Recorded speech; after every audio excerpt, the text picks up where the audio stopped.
The most disturbing autopsy reports that I've ever read.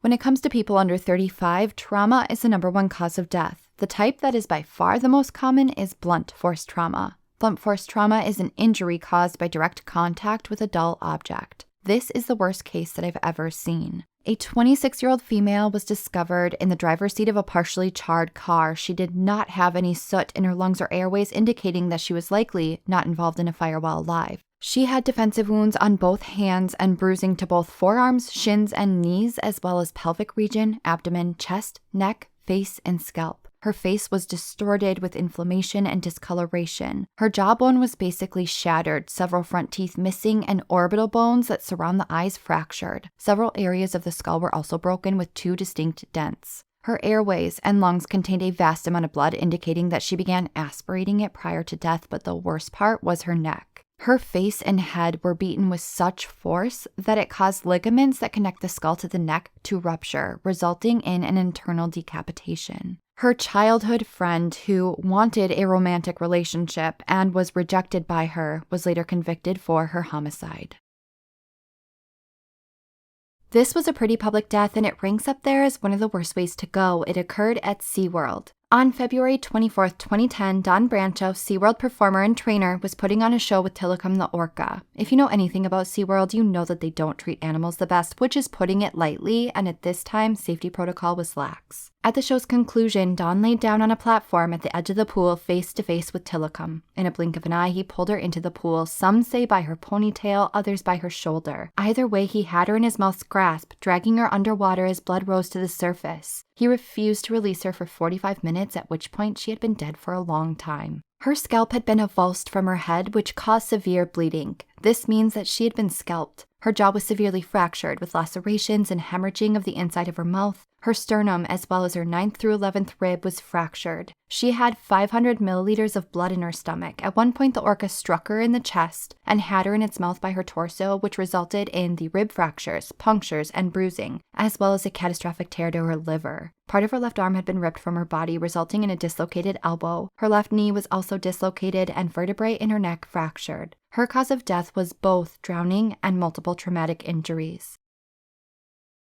Sharon Tate is one of the most famous murder victims, perhaps in the world. She was basically slaughtered by the Manson family along with her visitors, heiress Abigail Folgers, Abigail's boyfriend, dear friend Jay Sebring, and an 18-year-old house guest. Sharon could have easily obtained renowned fame in her own right. She was well on her way. She was a strikingly beautiful fashion model who had just began a promising film career in the years prior. Her husband, respected screenwriter and producer Roman Polanski, was in London on business. Sharon was 8.5 months pregnant, which is why she had house guests that night. Both her and her husband didn't feel right leaving her alone. At around the midnight hour of August 9, 1969, 4 members of the Manson family broke into Sharon's Beverly Hills home. By sunrise, a young man was shot dead in his car in the driveway. Abigail and her boyfriend were gruesomely slain on the front lawn, and Sharon and Jay were both stabbed repeatedly in the living room. Both were found with a long rope tied to their necks. There wasn't a single survivor, not even Sharon's unborn son. The examination: there are 4 stab wounds in her chest. The first is located in the center region. It is 1 inch in length. There is tearing that reveals the lowest layer of skin, which is called the subcutaneous tissue. The wound penetrates into her lung tissue and pericardial sac, which is a sac that contains the heart. Stab wound 2 and 3 are located in the upper left side of her chest. The 4th is in the upper right side of her left breast and was inflicted horizontally from left to right. She was also stabbed 8 times in her upper back, once in the right side of her abdomen, once in each arm, as well as in the back of her right thigh. The first 3 stab wounds in her chest were all fatal, but not immediately. Her lung tissue and pericardial sac filled with blood. At the same time, she was still likely being assaulted over and over with a knife. She most certainly endured a lot of burning, piercing pain in a short period of time. There was clearly overkill, which makes this case peculiar. Overkill is often a sign of passion, meaning the killer knows the victim, and that's not the case here. But what I find to be the most disturbing aspect of this case is that her near-term baby later died of asphyxiation in her womb.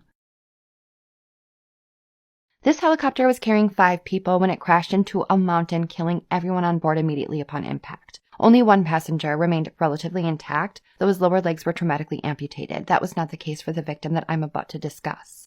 The hard truth about aircraft disasters like this one is that it can take days or longer just to gather up remains and attempt to rightfully place them. It's honestly a really unsettling puzzle that nobody really wants to have to figure out. What makes matters more difficult is that these victims often sustain severe burns even if after death.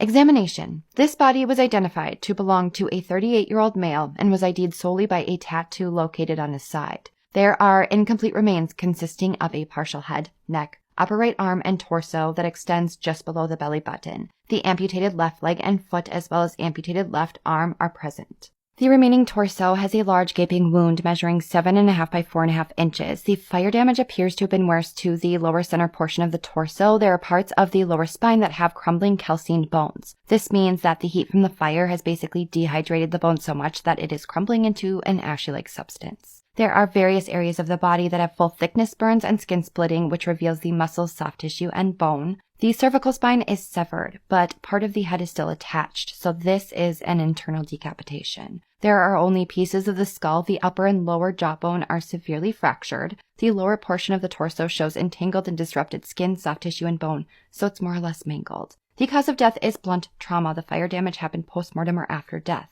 Numerous injuries were fatal, and the victim died instantly. There were so many more injuries, but you get the picture. Junko was a beautiful, intelligent 17-year-old Japanese student. She was loved by many, and several boys had serious crushes on her. One in particular was so obsessed that he couldn't handle her rejection. The way that he decided to punish her would be the makings of a film that would be banned in several countries. There are certain details I will leave out because, hell, they are triggering for even me and would not be TikTok appropriate. The boy pretended to come to her rescue to walk her home, but instead abducted her. He involved several friends who all committed the worst acts you likely couldn't even imagine for 44 days. When she died, they sealed her up in a drum with concrete, and she remained unfound for nearly a year. Her autopsy examination was a long-winded process that involved several experts, heavy machinery, and chemicals. She first had to be extracted from the long-dried concrete, which actually slowed down the decomposition process. This was a small victory because without it, she would have simply been skeletal remains. Most of her organs were still intact. Her brain had severely shrunk, which was a product of her 44 days of unrelenting trauma. Severe ongoing trauma can reduce the volume of the hippocampus embedded deep inside of the brain. Both eardrums were completely perforated with scar tissue indicating numerous physical assaults near her ears over a span of time. There was a bottle still present in her body cavity. Her face was unrecognizable with blackened contusions. Her ribs were severely fractured, some of which appeared to have taken place up to weeks before her death. Her legs had numerous fractures. There was evidence of internal bleeding in nearly 60% of her body. There were parts that I will not mention torn with signs of repeat assault. She had various types of burns covering her abdomen, arms, and legs. In the end, her heart likely gave out due to traumatic shock. There's debate over whether it truly lasted 44 days, but some injuries indicate that it had indeed been weeks.